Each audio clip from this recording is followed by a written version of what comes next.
If you are over 65 and you've been told that walking is enough to keep your legs strong, I want you to stop for a moment and really think about your own life.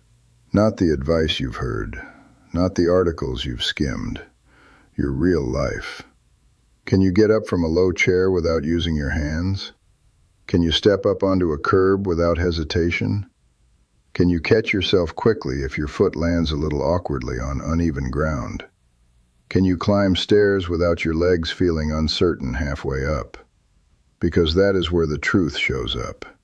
And the truth is this: walking is good, but walking alone is often not enough to protect the kind of strength that keeps you independent after 65. Now, I want to be careful here. I'm not attacking walking. I walk. I recommend walking.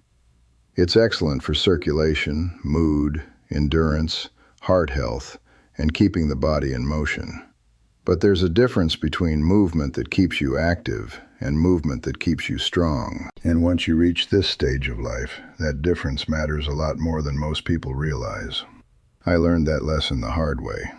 After 20 years as a Navy SEAL, I used to think more movement automatically meant better health. Push harder, stay disciplined, keep going. But as I got older, my body stopped rewarding that kind of thinking. My recovery changed. My blood pressure climbed. The wear and tear started adding up. And I had to accept something that many people don't want to hear. If you want to stay capable as you age, you cannot rely on one kind of movement to do every job. Walking helps endurance. Strength work protects independence. And today I want to show you 3 simple exercises that can do something walking often cannot do well enough after 65. These movements train the muscles and patterns that help you stand up, steady yourself, climb stairs, clear obstacles, and move through the day with confidence. They do not require a gym. They do not require heavy weights. They do not beat up your joints. But they do require one thing: consistency. So stay with me, because by the end of this, you'll have 3 practical exercises you can start using at home to give your legs the signal they may have been missing for years. Let's start with the first one, because in my opinion, this is one of the most important movement patterns in all of aging: the chair rise. Some people call it sit to stand. I don't care what you call it. What matters is what it reveals. Find a sturdy chair. Sit down with your feet planted about shoulder width apart. Scoot close enough to the edge that your legs can actually help you. Lean forward slightly from the hips. Press through your feet and stand up. Then lower yourself back down slowly and with control. That's it. Simple on paper. Very revealing in real life. Because this one movement tells you a great deal about your current level of function. It uses the thighs, the glutes, the hips, the core, and the muscles around the knees all at once. It also trains coordination. Your body has to shift weight, organize the trunk, and create enough force to lift you upward without collapsing or relying entirely on your arms. Now think about how often you use this exact movement every day. Getting out of bed, getting up from the couch, standing from the toilet, rising from the dinner table, getting out of a car. This is not some random exercise invented to make you sweat. This is life practice. And that's why it matters so much. A lot of people tell themselves they're staying active because they walk every day. But if standing up from a chair is getting harder, then your body is telling you something walking is not fixing. It's telling you the muscles responsible for real-life independence need more attention. This is especially important after 65 because leg strength tends to fade faster when it is not challenged. And once those muscles weaken, life starts to narrow. People begin choosing the higher chair. They start using their hands more. They avoid low couches. They think twice about stairs. Confidence drops quietly before mobility drops dramatically. So here's how I want you to approach it. Start with 5 to 8 repetitions. Move slowly. Use your hands lightly if you need to at first, but do not give them the whole job. Let your legs work. Let your hips work.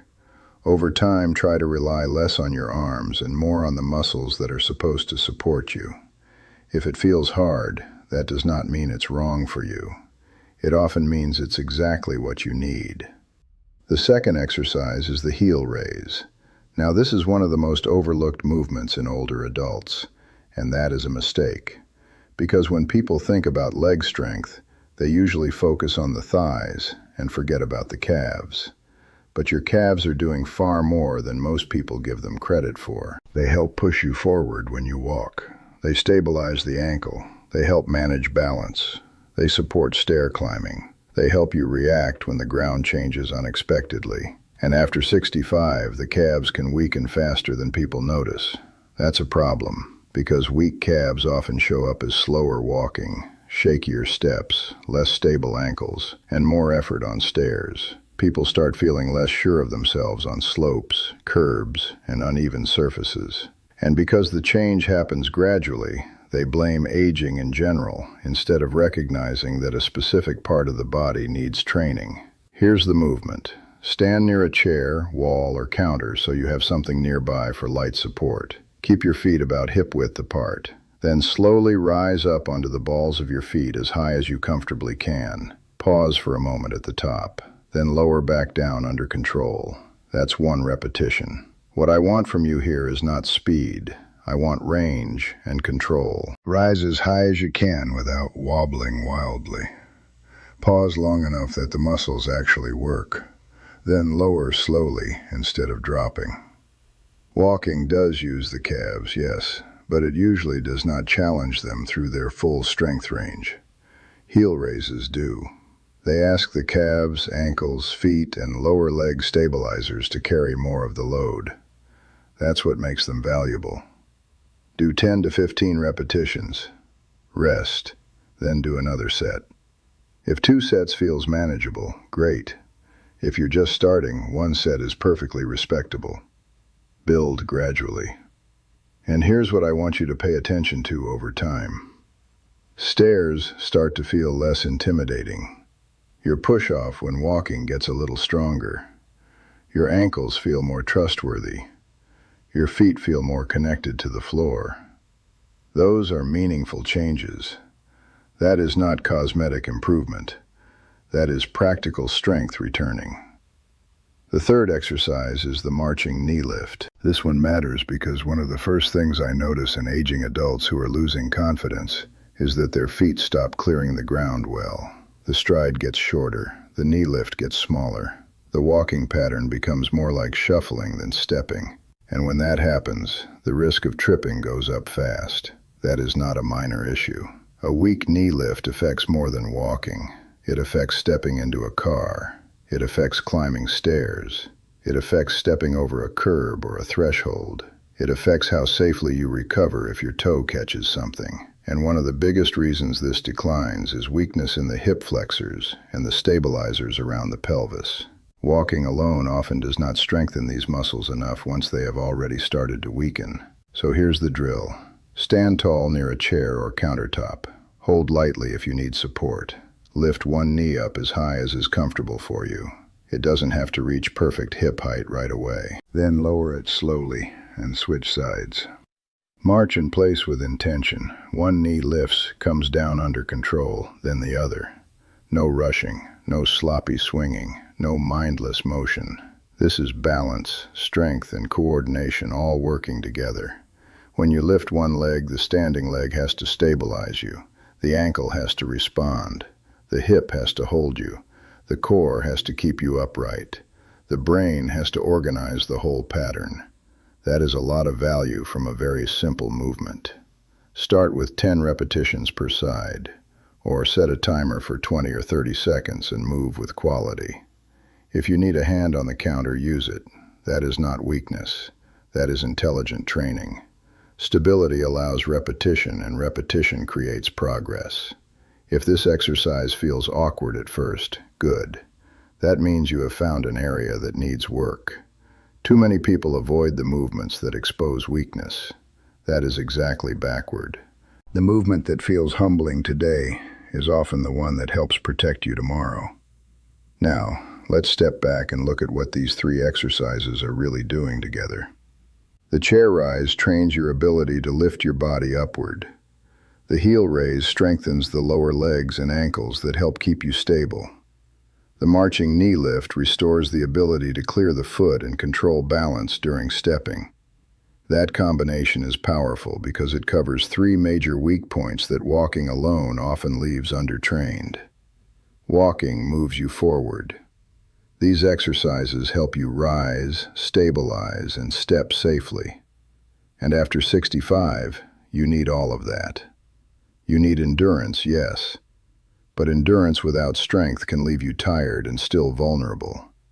You need movement, yes, but movement without enough support can leave you active and still unsteady. That's why I tell people this. Healthy is good, but capable is better. And the real goal is both. Now, one of the mistakes people make is assuming they need a complicated workout to create change. That is rarely true. The body responds to repeated specific signals. If you give it the right signals often enough, it adapts. Muscle gets reminded to stay. Balance systems sharpen. Confidence improves. Daily movements feel less heavy. That's how progress works at this age. Not with punishment. Not with heroic workouts. With simple patterns practiced consistently. So how often should you do these? 3 to 4 times a week is a very solid place to start. You do not need long sessions. You can do all 3 exercises in a short block at home. Move slowly. Rest when needed. Focus on quality, not speed. 5 to 8 chair rises. 10 to 15 heel raises. 10 marching knee lifts per side. That alone can be a strong beginning. And please do not make the mistake of thinking that if it looks basic, it must not be effective. That kind of thinking has hurt a lot of older adults. They chase what looks impressive and ignore what is useful. But useful is what keeps you independent. A chair rise is useful. A heel raise is useful. A marching knee lift is useful. These are the kinds of movements that make life easier in small but important ways. You stand up with less effort. You feel steadier on the stairs. You clear the ground better when you walk. You trust your body a little more. And those little improvements add up into something much bigger. Confidence. Confidence matters more than people think. When older adults lose trust in their body, they often start moving less. They avoid unfamiliar places. They slow down too much. They stop doing activities they used to enjoy. Their world gets smaller. That is why strength training is not just about muscles. It is about preserving freedom. And if you're sitting there thinking, I'm too weak for this, I want to challenge that thought. Too weak for what? Too weak to stand from a chair a few times with control? Too weak to rise onto your toes near a counter? Too weak to lift one knee while holding onto a chair? No. More often, you're not too weak. You're just out of practice. That matters because practice can be rebuilt. Muscles can respond at 65. They can respond at 75. They can respond at 85.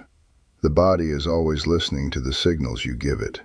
If the only signal it gets is easy walking, it adapts to easy walking. But if it also gets the signal to stand up strongly, stabilize the ankles, and lift the legs with control, it begins to hold on to those qualities longer. That is the opportunity. And let me say one more thing. None of this means you should stop walking. Keep walking. Walk for your heart. Walk for your mind. Walk for your routine. Walk for the pleasure of moving through the world. But don't ask walking to do a strength job it may not be doing well enough anymore. Give your body the missing signals. That is the whole point. So here is what I want you to do. This week, choose 3 days. On those days, do these 3 exercises. Keep them slow. Keep them controlled. Use support when needed. Write them down if that helps you stay accountable. And when you do them, pay attention to what your body is telling you.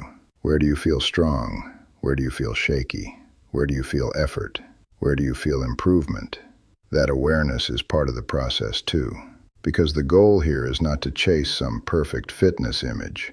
The goal is to keep the body dependable, to keep your legs under you, to keep your balance sharper, to keep daily life manageable. To stay the kind of person who can still get up, step over, climb, carry, and move without fear running the show. That is real strength. And if nobody has told you this clearly lately, let me tell you now. You are not too old to build useful muscle. You are not too old to improve your balance. You are not too old to feel safer in your own body. But you do need the right signal. Walking gives one signal. These 3 exercises give the missing ones. So stand up from the chair, rise onto your toes, lift your knees with control. Then repeat it again a few days later. That is how independence is protected. That is how confidence returns. That is how strength gets rebuilt. One honest repetition at a time.